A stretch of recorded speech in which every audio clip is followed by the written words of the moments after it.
लोकसभा चुनाव 2024 के 7वें और आखिरी चरण के लिए 1 जून को वोटिंग होगी और आज वोटिंग शुरू भी हो गई है। इससे पहले पूरे देश में आम चुनाव के लिए 6 चरणों में मतदान हो चुका है। ऐसे में 7वें और आखिरी चरण की वोटिंग के बाद शनिवार शाम को एग्जिट पोल आएंगे, यानी आज एग्जिट पोल आएंगे, जिसे लेकर के मुख्य विपक्षी पार्टी कांग्रेस ने बड़ा ऐलान किया है।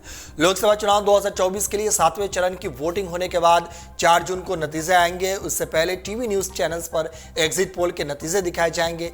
इन नतीजों पर न्यूज चैनल्स में डिबेट भी होगी। इस चर्चा में शामिल होने से कांग्रेस पार्टी ने इनकार कर दिया है। कांग्रेस ने तय किया है कि आखिरी चरण की वोटिंग के बाद टीवी चैनलों पर आने वाले एग्जिट पोल की चर्चा में भाग नहीं लेगी। कांग्रेस सूत्रों के मुताबिक एग्जिट पोल के जरिए सट्टा बाजार को प्रभावित करने की कोशिश हो सकती है, इसलिए पार्टी 4 जून को परिणाम का इंतजार करेगी और एग्जिट पोल में हिस्सा नहीं लेगी।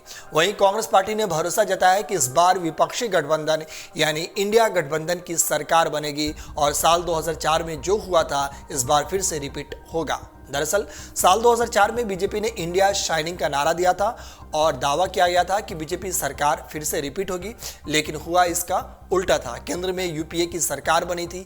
इसी चीज का भरोसा कांग्रेस ने एक बार फिर जताया है। वहीं कांग्रेस महासचिव जयराम रमेश ने कहा भी है कि 4 जून कांग्रेस पार्टी के लिए साल 2004 जैसा होगा। इस चुनाव में इंडिया ब्लॉक को बहुमत मिल रहा है। उन्होंने आगे कहा था कि कुछ लोग हमसे पूछ रहे हैं कि बहुमत मिल गया तो विपक्षी गठबंधन का प्रधानमंत्री कौन होगा, तो उन लोगों को बता दें कि साल 2004 के लोकसभा चुनाव के नतीजे 13 मई को आ गए थे और 17 मई को ये साफ हो गया था कि मनमोहन सिंह हमारे प्रधानमंत्री होंगे। इसी तरह इस बार भी यह फैसला होगा, लेकिन पिछली बार से थोड़ा जल्दी होगा। आपको बता दें कि केंद्रीय गृह मंत्री एवं सहकारिता मंत्री अमित शाह ने कांग्रेस के एग्जिट पोल का बहिष्कार करने के फैसले पर करारा हमला बोला है। उन्होंने कहा कि यह कोई नई बात नहीं है कि कांग्रेस एग्जिट पोल पर चर्चा का बहिष्कार कर रही है। काफी समय से कांग्रेस पार्टी अपनी हार मान चुकी है। उन्होंने आगे कहा कि कांग्रेस ने पूरे चुनाव में प्रचार किया है कि विपक्षी गठबंधन का बहुमत आने जा रहा है, लेकिन अब उनकी भी स्थिति मालूम है कि कल के चुनाव के बाद आने वाले एग्जिट पोल में उनकी प्रचंड हार होने वाली है। किस मुंह से कांग्रेस मीडिया का सामना करेगी, इस डर से एग्जिट पोल को नकार रही है।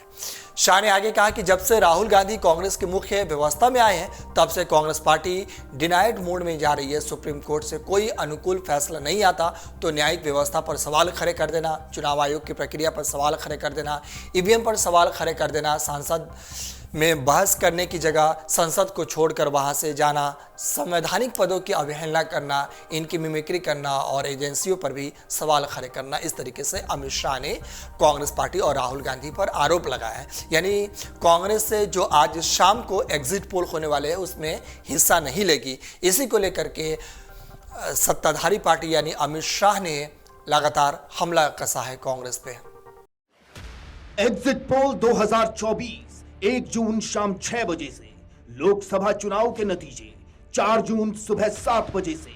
देखिए चुनाव नतीजों से जुड़ी हर खबर सबसे पहले, सबसे सटीक, केवल अमर उजाला पर, amarujala.com।